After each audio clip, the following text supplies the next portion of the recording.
Boa noite a todos.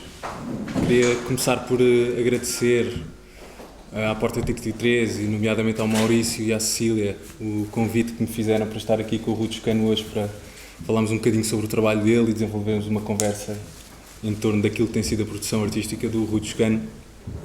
E apetece-me, porque é a primeira vez que estou na Madeira e porque é a primeira vez que contacto diretamente com o trabalho da Porta 33, dizer-vos que é com muito gosto que partilho desta construção cultural que tem sido os 21, 22 anos da Porta 33 na Madeira. Sabemos que o nosso país é atreito a este tipo de projetos e, portanto, eu considero uma espécie de um pequeno milagre cultural que acontece aqui, que suponho que vos tem proporcionado algumas das experiências mais felizes em termos daquilo que tem sido a produção nacional e internacional dentro do campo das artes plásticas. Portanto, queria deixar essa nota feita e agradecer mais uma vez o convite e a simpática recepção. Escolhi esta imagem para abrir a conversa que vamos fazer à volta do trabalho do Rui Toscano, porque ela, de alguma maneira, é uma provocação por um lado e por outro, eu acho que ela sintetiza aquilo que tem sido ou que foi, pelo menos durante uma boa parte do percurso do Rui Toscano, uma das suas linhas de produção basilares. E que toca esta exposição, pelo menos de raspão, já vamos ver como. Para toda a gente que gosta de música rock, ou já foi a um concerto, ou por simplesmente passou numa festa, já deve ter presenciado ou experimentado uma sensação bastante desagradável, a que costumamos chamar de feedback, que acontece sempre que um instrumento elétrico se vira para a fonte de som, ou melhor, para o emissor sonoro. E isso é aquilo que muito claramente aparece representado nesta imagem. Esta obra chama-se Electric Body, do final dos anos 90. Aquilo que me interessa mais, de facto, é aquilo que está escondido na imagem, ou que está codificado na imagem, que não é absolutamente perceptível à partida. A primeira das coisas é que a pessoa que segura esta guitarra é o próprio artista. Isso não é visível à partida, é uma informação que só se consegue perceber quando se conhece o Rui Toscano ou quando já se viu uma imagem do Rui Toscano, mas ela é muito reveladora de uma parte do trabalho do Rui, que tem passado por se propor a desenvolver um conjunto de autorrepresentações, ou seja, o seu corpo, quando aparece na obra, que nem sequer é com muita frequência, mas normalmente apropria-se de personagens. E essas personagens têm muito a ver com uma realidade cultural muito vasta. Neste caso, é claramente uma de rockstar, que está agarrada àquilo que só pode ser uma Fender Stratocaster, uma das guitarras mais famosas de sempre. Não, Telecaster? Não. Aquilo é para uma réplica de uma Jaguar. De uma? De uma Fender Jaguar. Jaguar. Bom, acertei na marca, pelo menos. O modelo já me escapou. E ali ao fundo temos um amplificador Marshall, ou seja, está aqui todo o código do rockstar representado nesta imagem. E ela é significativa porque ela deixa muito clara aquilo que a geração do Rui Toscano, com Rui Toscano como uma das figuras de proa, acabou por fazer no panorama da arte portuguesa, pelo menos. E é significativo porquê? Porque os nossos anos 80 foram completamente dominados por aquilo que se convencionou chamar o regresso à pintura. Ou seja, sensivelmente entre 82 até ao fim da década, a maioria dos circuitos expositivos estava voltada outra vez para a apresentação de pintura e de escultura como duas das grandes vertentes da produção artística. Depois de todo um período moderno em que se questionou as disciplinas, onde conhecemos momentos tão distintos como o expressionismo abstrato, a arte conceptual, etc., etc., nos anos 80 toda essa lógica moderna de questionamento da disciplina entra, digamos assim, em ruptura por esvaziamento, ou seja, já não havia forma de questionar mais o que é que era pintura, nem o que é que era escultura, nem o que é que era cada um dos redutos disciplinares em que os artistas trabalhavam, sem que se caísse em fórmulas já testadas e em coisas já produzidas, e portanto os anos 80 de alguma maneira sinalizam esse, como é que é dizer, há uma espécie de desilusão em relação ao projeto moderno, que era uma coisa que tinha dominado os últimos 100 anos. Portanto, os artistas dos anos 80, aquilo que decidiram fazer foi, com algum pesar, numa espécie de um grande luto em relação a essa grande narrativa que se tinha esvaído, voltar a pegar em coisas como o expressionismo e por aí afora, os fauves, etc., e criar uma data de pequenos episódios ou pequenos movimentos. O Rui Toscano entrou na Faculdade de Belas Artes em 1989. Sim. Portanto, quando a porta 33 abria as portas também, não é? E o campo de referências culturais desta geração é extraordinariamente mais vasto, mais alargado e, digamos, sem culpas ou sem ansiedades do que era a geração anterior. Um fator externo a esta vontade era também o aparecimento de uma data de instrumentos que possibilitaram, a preços comportáveis, que possibilitaram que toda esta geração começasse a pensar em produzir em meios tão distintos como o som, o vídeo e por aí afora. Levaram a que a geração do Rui Toscano incorporasse coisas como música, literatura, banda desenhada, cinema, sobretudo estas 4. Está-me a faltar alguma? Não sei, talvez. Talvez, mas sobretudo estas 4 como referências capazes de enquadrar um conjunto muito vasto de referências que depois entram na obra, já não como uma revisitação crítica, como acontecia durante os anos 80, mas com uma espécie de novo fôlego em que tudo se passa numa lógica mais de conexões do que propriamente de revisitações críticas. E, portanto, em certo sentido, esta imagem de um feedback é bastante apropriada para aquilo que foi o início do trabalho do Rui Toscano e que teve a ver muito com essa ideia de que a cultura se alimentava a si mesma e entrava num ciclo em que novas coisas poderiam avolumar um input muito significativo que era depois transformado pelo próprio instrumento que o artista trabalhava e devolvia outra vez à cultura. Em certo sentido, isto também cria uma rede de cumplicidades muito mais vastas. Portanto, já não estamos preocupados só com os artistas e com os autores dentro do campo das artes plásticas, mas as referências desta geração têm muito a ver com realizadores, músicos, bandas, sobretudo, e isso eu acho que é uma coisa muito visível também nesta exposição, embora não completamente declarada. Ia falar do emissor que temos lá em baixo. Toda a gente já viu a exposição e aquele aparelho que temos encostado à parede, ao qual nós chamamos carinhosamente boombox, foi um aparelho que marcou, a minha geração marcou bastante cedo, do Rui Toscano provavelmente na juventude, e era o primeiro grande rádio portátil que os jovens podiam inclusive levar para a praia, porque as pilhas eram suficientes para o aguentar e para lhe dar energia, e portanto essa ideia de que a música podia fazer parte do cotidiano dos jovens em situações muito diversas foi uma coisa que marcou extraordinariamente a cultura e que acabou por se tornar um objeto icónico também por isso. Por outro lado, aquela forma que temos ali, e não sei se toda a gente está familiarizada com um movimento que nasceu nos anos 60 nos Estados Unidos da América chamado minimalismo, mas provavelmente toda a gente tem alguma noção, é extraordinariamente próxima em termos formais daquilo que eram as prerrogativas do minimalismo, ou seja, formas super geométricas e super contidas, se possível sem qualquer tipo de intervenção da mão do artista, portanto produzidas industrialmente e de alguma maneira completamente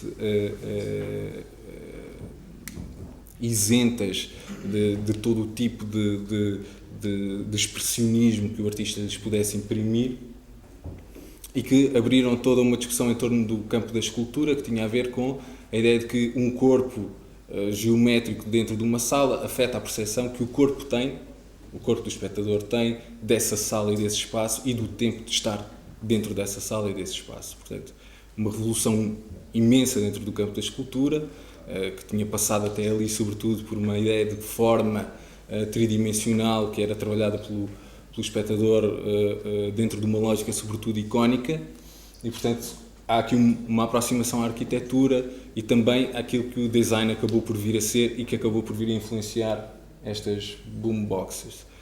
Acho muito significativo que esta peça esteja inclinada, não é? Portanto que ela toque a parede e o chão.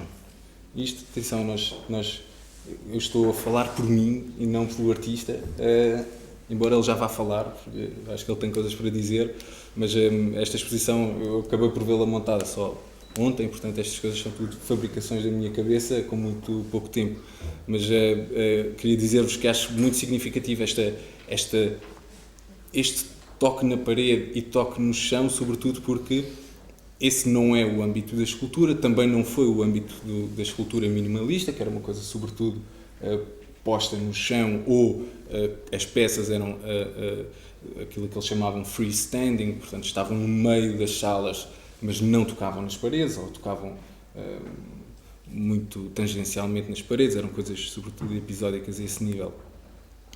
E neste caso existe esta escultura que tomba, e que ao tombar toca numa parede. E a parede, como nós sabemos, é o lugar das imagens dentro das artes plásticas. E para mim é muito interessante que estava a olhar para a peça e estava a pensar se isto poderia fazer sentido como uma espécie de um discurso crítico da própria obra, e depois apercebi-me que aquilo que nós estamos a ouvir naquela peça é a descolagem e a aterragem de um avião. E, ao contrário daquilo que se passa na peça que temos nesta sala, este é um tipo de som que cria imediatamente uma imagem. Ou seja, não é um som abstrato, não é um som autorreferencial que está contido em si mesmo e que fala de si mesmo, ou de uma harmonia, de um código, de uma coisa desligada de uma imagem. Este som é absolutamente icónico na minha visão. E, portanto, esta é de facto uma peça que, pelas suas características, tem que participar da parede e tem que participar do chão, do campo da imagem e do campo da escultura.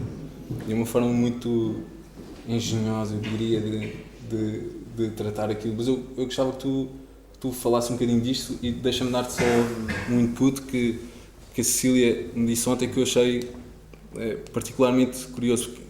Muito en passant, estávamos a falar desta peça, e ele disse que de facto a ideia de um avião que levanta e de outro que a terra é uma coisa que tem uma simbologia importante para um ilhéu, digamos assim, mais do que para outro, obviamente para todos, mas para um ilhéu é uma coisa importante. Não sei se teve algum tipo de influência na tua escolha desta peça para aqui.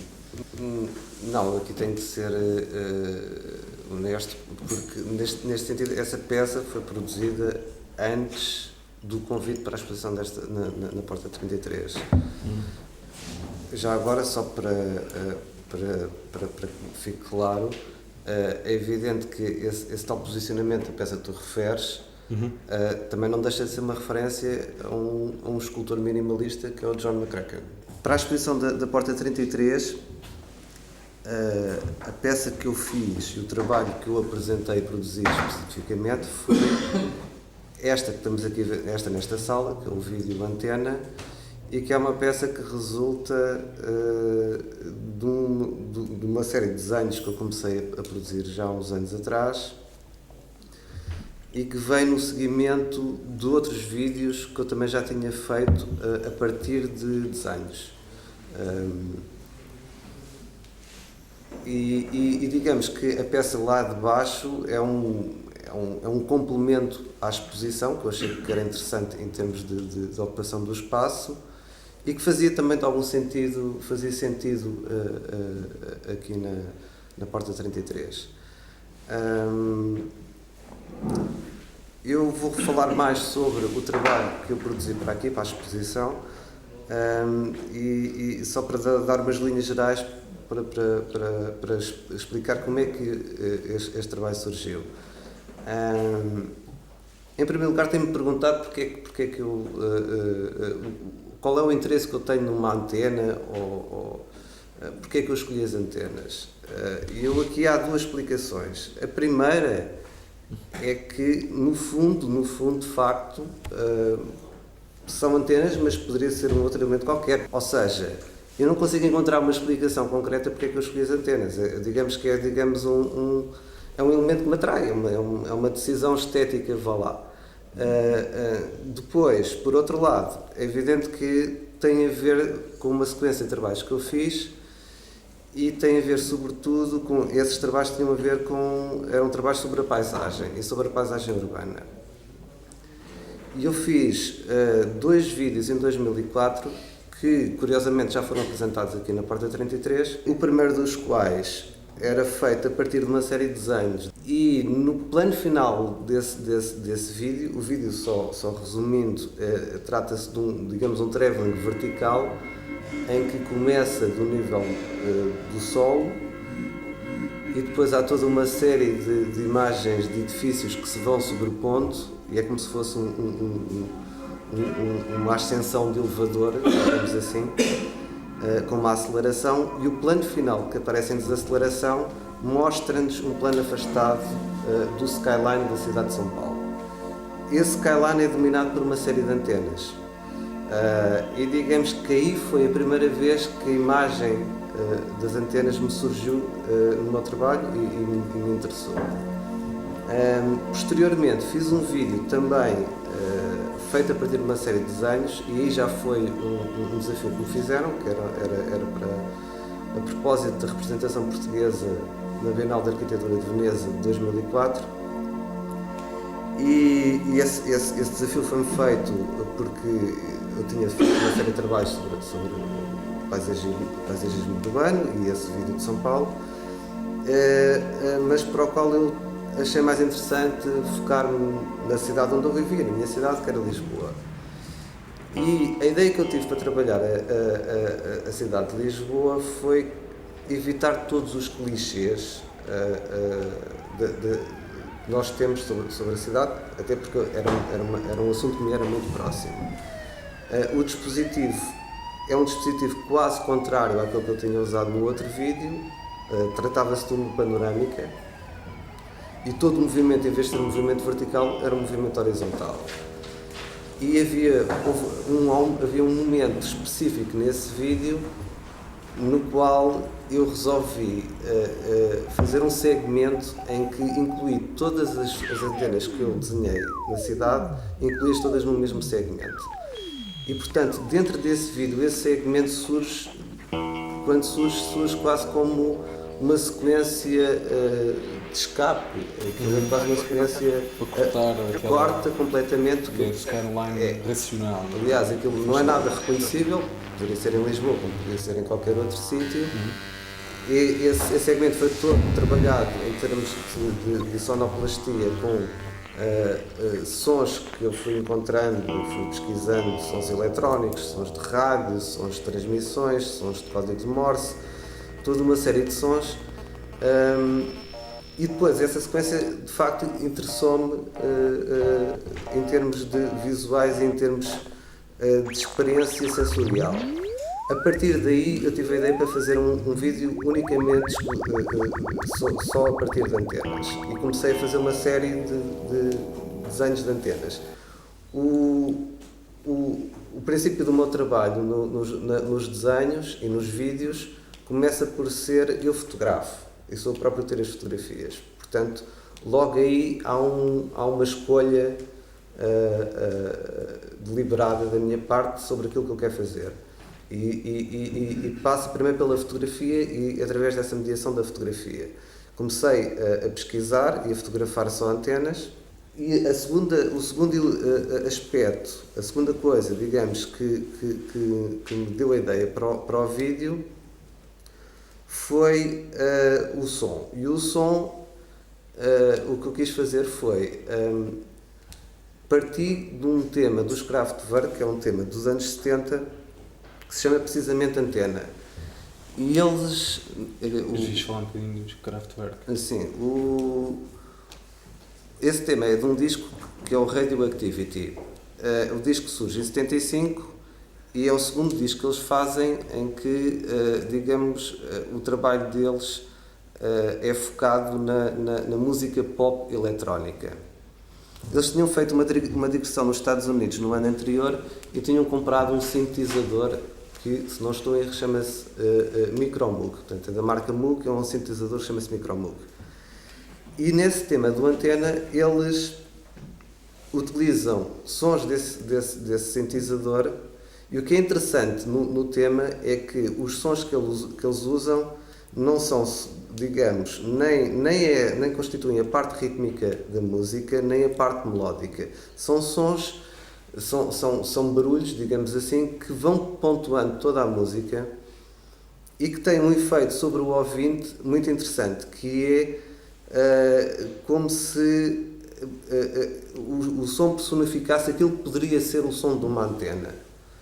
Isto pode parecer um bocado absurdo, porque uma antena, à partida, é um objeto que não tem som. Mas ao nós ouvirmos aquele som, ficamos com essa ideia. E, portanto, aquilo que eu achei interessante para o vídeo foi tentar arranjar ou replicar esse mesmo som e trabalhá-lo com as imagens das antenas. E daí pedi a um amigo meu, que é músico e que tem bastantes conhecimentos de música eletrónica, que me decifrasse o som, que tipo de instrumento é que foi usado para produzir esse som, e que me fizesse um banco de sons a partir dos quais eu poderia trabalhar a banda sonora. Portanto, foram estes dois elementos. Foi, por um lado, os desenhos, que vinham de um interesse específico da paisagem, e neste caso da paisagem urbana, e por outro lado estes sons. E o vídeo demorou imenso tempo a ser construído, e só agora, a propósito daqui da exposição da Porta 33 e do convite, é que me foi possibilitado produzi-lo efetivamente para aqui. Na outra sala eu mostro precisamente um conjunto de desenhos que são a base. Que são alguns dos desenhos que foram usados para o vídeo. Eu usei cerca de 50, ali estão 20. E pronto, é isso. Em todo caso, ao longo do teu trabalho, e inclusive nesta exposição talvez fique mesmo até mais claro do que em muitas outras, há de alguma maneira uma queda para todo o tipo de tecnologia que tenha a ver com uma ideia de possibilitar uma ligação.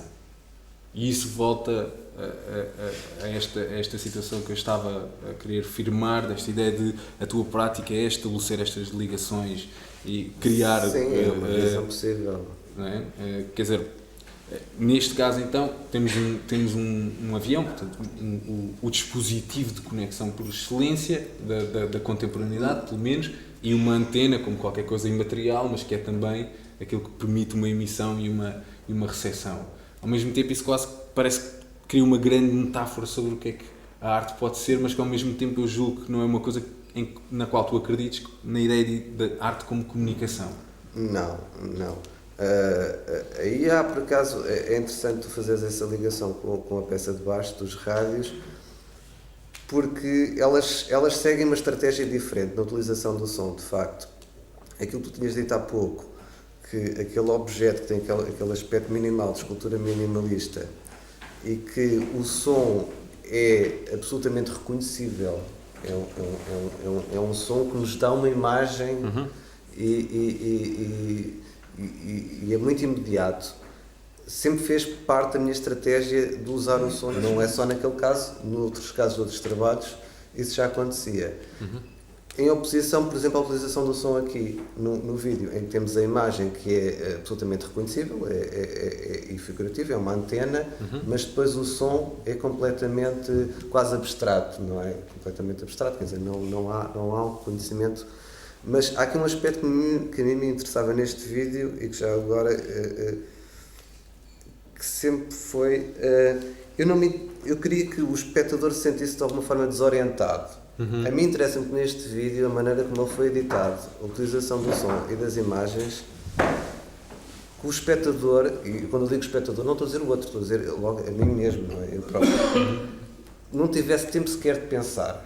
Ou seja, que houvesse quase um sentido físico, ou apenas absolutamente físico, na experiência desta peça. Mas essencialmente através dessa ligação de um som completamente desconcertante com uma repetição sim, de imagens que não tem uma ligação narrativa, que não tem uma ambição simbólica, é puramente icónico. Exatamente. E isso também remete um bocado para aquela sala que tens ali, não tanto em termos daquilo que tu apresentas como imagem, mas esta disposição, a mim, pelo menos, lembrou-me claramente a abordagem que a fotografia dos anos 70, nomeadamente a nova objetividade, Burnham e Hilla Becker faziam, de uma ideia de criar um grande arquivo de uma dada realidade, no caso, o mais famoso caso destes fotógrafos seriam os depósitos de água, construções modernas na Alemanha, que eram fotografados sempre de frente, portanto, o mais descritivo possível e sem qualquer tipo de veleidades subjetivas na captação da imagem. Aqui acaba por acontecer isso e a forma como eles acabavam por mostrar também era assim, portanto, não uma imagem, mas um conjunto de imagens, como qualquer coisa que representa uma realidade em si muito una, mas internamente muito diversa. Sim, isso é absolutamente verdade e porque a primeira razão porque isso acontece, a imagem como ela é apresentada com o próprio desenho, um desenho quase técnico, absolutamente técnico e objetivo, a primeira razão porque ele aparece assim, que eu fiz os desenhos, foi porque eu queria ter um maior... eu queria ter a possibilidade de, depois de ter esse registro, não é? Depois de ter esse conjunto o mais objetivo possível de desenhos e com enorme objetividade, com enorme detalhe, para depois trabalhá-los no vídeo. Isso já foi consciente.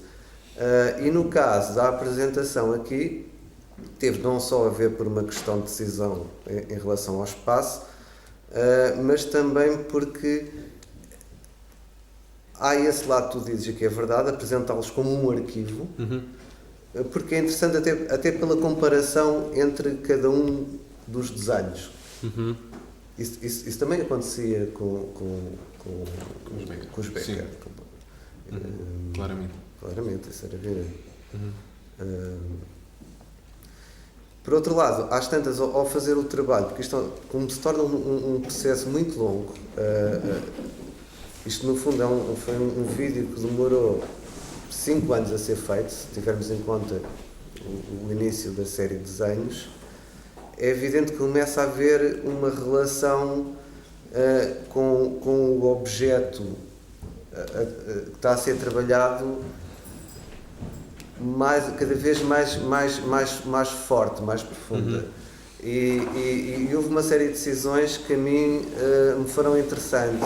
Por exemplo, a primeira decisão que era, e tem a ver com a tal objetividade que tu falavas, que é, na composição, portanto, as antenas são todas verticais, como é óbvio, são elementos verticais, tem um lado absolutamente escultórico, e elas têm todas o mesmo enquadramento, são todas centradas, e há como que foi feito...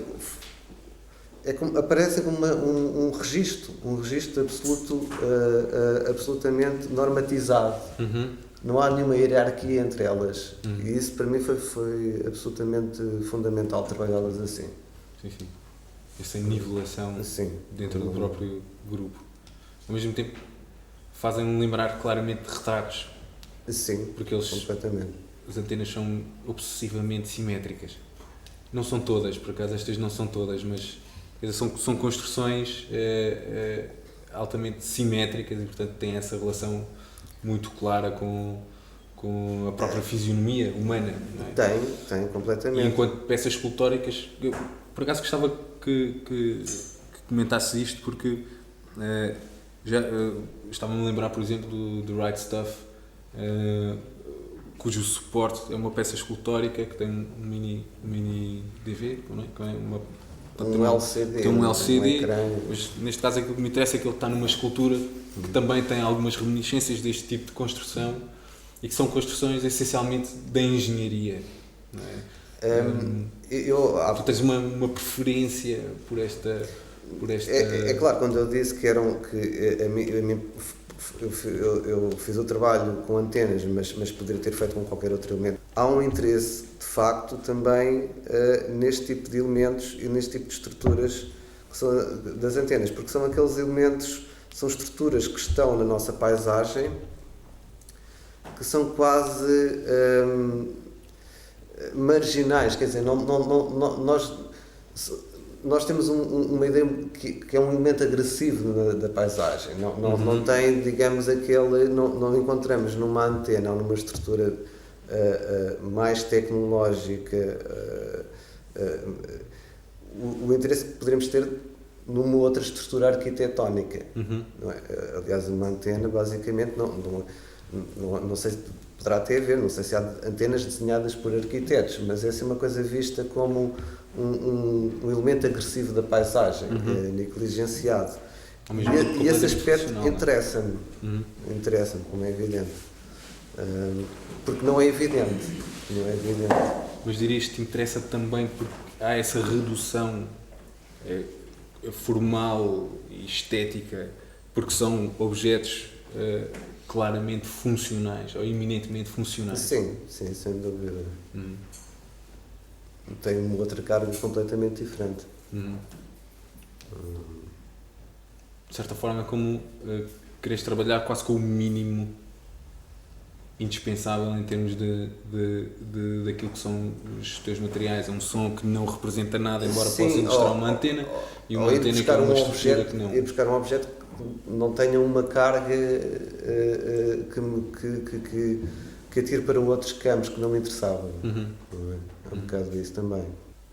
Gostava que falasses também já agora, porque aflorámos, mas não avançámos muito, esta ideia de que tu tiveste ao longo do teu percurso, continuas a ter uma série de projetos em colaboração, em conjunto com outros artistas ou com outros autores, e este caso deste vídeo também foi um trabalho onde tu relegaste para outros algum tipo de decisão e incorporaste essas decisões de terceiros dentro da obra. Sentes que de alguma maneira isso pode ser uma espécie de erosão da tua questão autoral? Não, eu acho que não é por aí. Até porque este trabalho tem de facto essa dimensão, mas depois também tem outra dimensão. Aquela primeira dimensão do desenho, da pesquisa, de fotografar e a partir daí desenhar. Aí o trabalho sou eu que o faço, só, completamente solitário nas minhas decisões, sem qualquer tipo de colaboração. E esse aspecto interessa-me. Estou no meu tempo e sou eu que tomo todas essas decisões. E depois, por outro lado, também tem esse lado de colaboração ou de procura das melhores soluções que passam por trabalhar com outras pessoas, como é evidente. Nesse sentido é um trabalho um bocado ambíguo, não é? Sai um bocado fora. Sim, porque não é só trabalhar momentos com outros numa lógica de tarefa que é relegada para um outro, mas é trabalhar criativamente com outros. Isso traz uma diferença grande também em relação àquela questão aquele paralelo que estávamos a fazer com a geração dos anos 80, que era completamente centrada numa ideia de autoria e de expressão e de subjetividade muito óbvia. E eu aí acrescentaria outra coisa, nessa comparação, eu não quero estar a pegar muito na questão geracional e nessa questão e a tentar julgar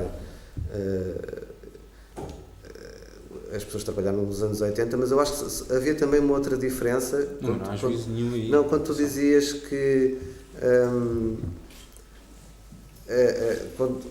não era apenas uma questão de trabalhar com outros meios que nos estavam à disposição e ter outro tipo de influências que passavam por outras linguagens, como uma multiplicidade de linguagens que ia do desenho ao filme, à música, era também um lado mais descomplexado ou completamente descomplexado entre trabalhar tanto a alta, mas sobretudo a baixa cultura. E eu acho que nos anos 80 não havia isso.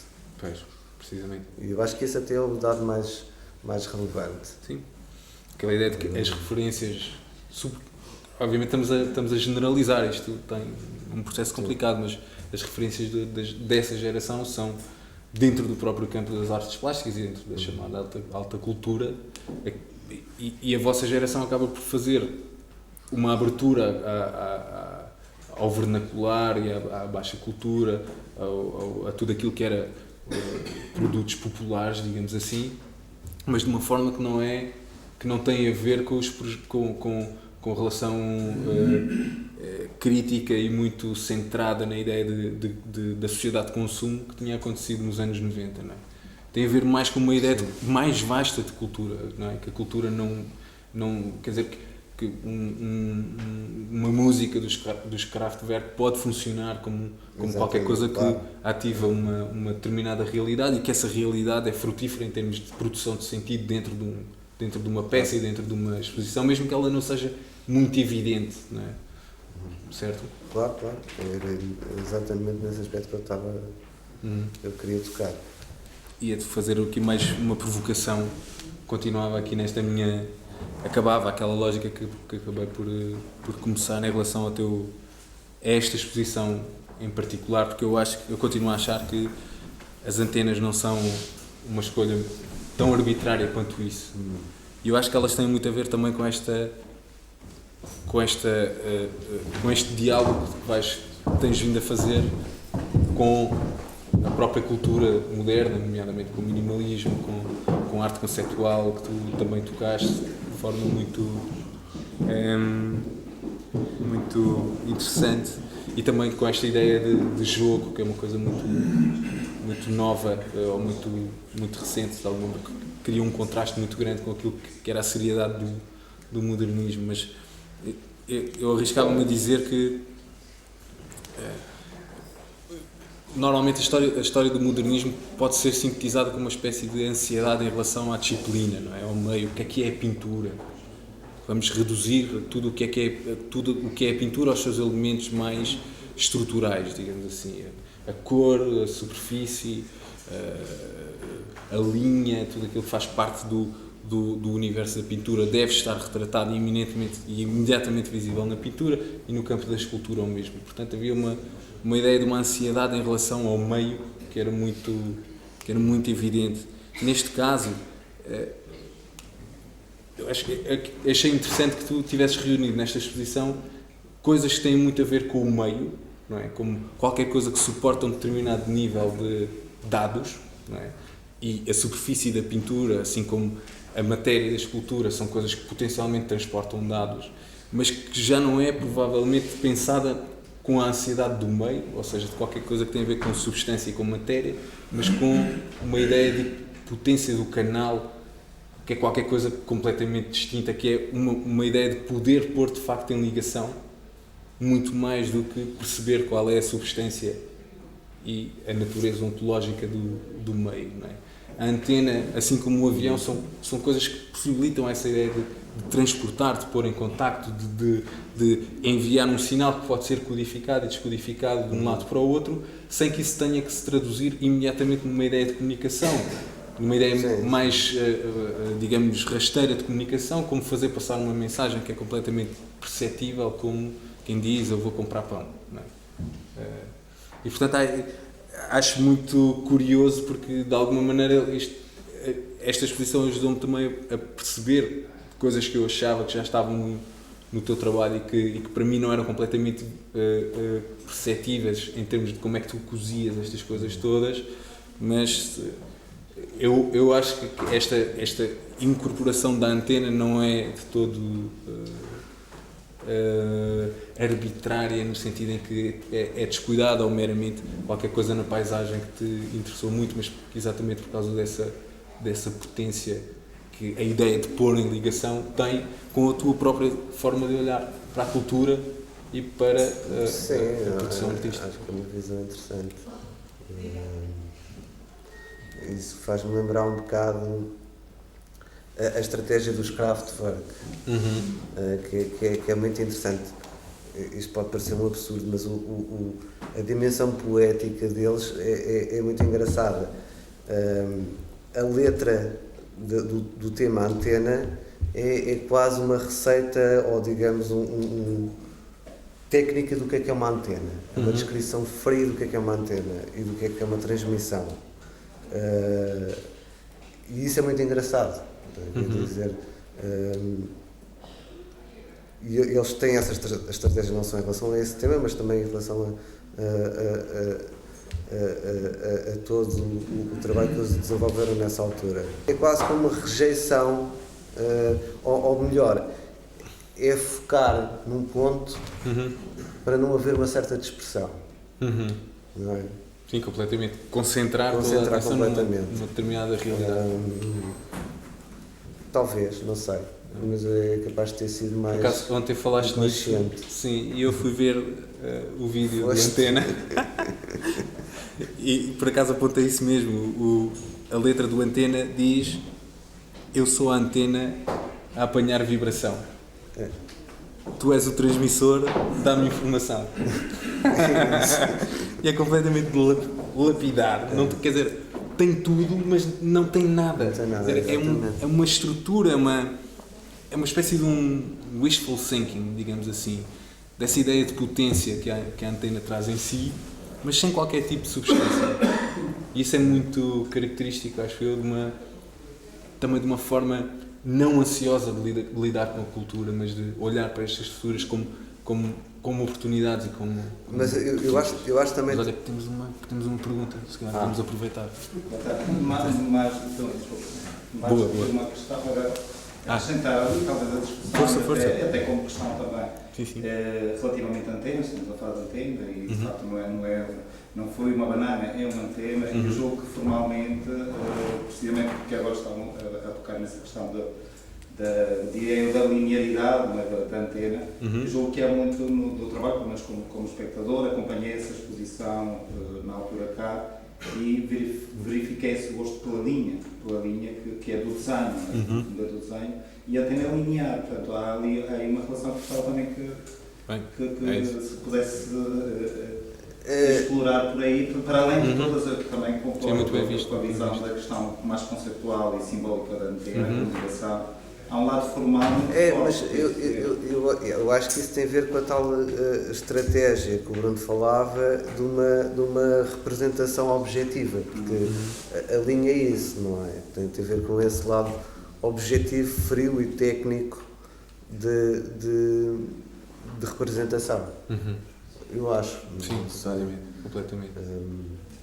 Mas é muito interessante ao mesmo tempo que quem se concentrar bem naqueles desenhos, aqui neste vê-se bem, mas a maioria, aquilo que é mancha nos desenhos que tens ali é linha. É linha, sim. É linha, e eu acho que aquilo que eu estava a falar é dessa ideia da linha como a redução máxima da expressão artística, quer dizer, é o mínimo. Sim, não há nuance, quer dizer, não há... Como o ponto é o princípio de uma linha, não pode ser mais estreito do que isso. De facto, é bem visto como uma lógica de continuidade dentro desta... Sim, e nesse sentido acho que há um paralelismo muito forte com a peça lá de baixo, porque a peça lá de baixo também me surgiu como aquilo que eu queria fazer era um segmento. É um segmento e é a mais curta distância entre um ponto e outro. A peça chama-se From Point A to Point B. E é precisamente esse lado absolutamente minimal de que vai de um ponto ao outro, mas é uma peça que é uma linha, que ali está. Acho que também tinha a ver com isso. Eu ia voltar um bocado à questão da poética dos Kraftwerk, porque é uma estratégia que eu acho que também tem muito a ver com o discurso conceptual dos anos 60. Sim. Não é? Aquele completamente inexpressivo e objetivo. Aquela estratégia absolutamente depurada, mas que tem um sentido quase que nós também vemos com certo humor, não é? Tu vês isso em textos do Ad Reinhardt, por exemplo. Não é? Que faz-me lembrar muito esse tipo de texto. Sim. Sim, quer dizer, a partir dessa altura acaba por haver toda uma produção teórica, digamos assim, à volta daquilo que era o trabalho, muito colada ao próprio trabalho, não é? Uma ideia de sintetizar, de chegar ao âmago da questão e da ideia, quer dizer, que se calhar um dos exemplos maiores é mesmo parágrafos sobre a arte conceptual do Sol Lewitt, não é? São uma data de diretivas que têm muito a ver até com aquelas práticas da altura, que eram os próprios artistas enviarem uma data de diretivas para outros fazerem coisas super concisas e super... mas continua a haver, ou a faltar algo aí que eu acho que é muito presente no teu trabalho, que é esta ideia de divertimento e de jogo, exatamente com essas relações e com essa ambição. Quer dizer, ao mesmo tempo não deixa de ser uma relação de continuidade e de alguma empatia com aquilo que foram esses projetos, não é? Mas ao mesmo tempo sem o seu peso crítico que a geração pós-moderna, digamos assim, trouxe à questão, não é? Vamos revisitar criticamente a coisa. Aqui há muito mais essa ideia de jogo na tua obra e até de alguma... É super irónico, várias dessas peças. Estou-me a lembrar do Whistling in the Dark, ou a peça que tens com o hino... com a Carvalheza, como é que é? Não, da Internacional. Da Internacional, exatamente. Portanto, há aqui uma mistura de coisas não misturáveis dentro do purismo do minimalismo e do purismo das práticas conceptuais, não é? Sim, também uma ideia de contaminação, ou melhor, nem sei se é tanto contaminação, que é uma palavra já muito gasta. Era aquilo que tu dizias no início, de multiplicidade de possibilidades, não é? E não haver uma hierarquia pré-definida sobre o que é que se pode pegar ou não. Nenhum constrangimento. É isso mesmo, nenhum constrangimento. Bela ideia final.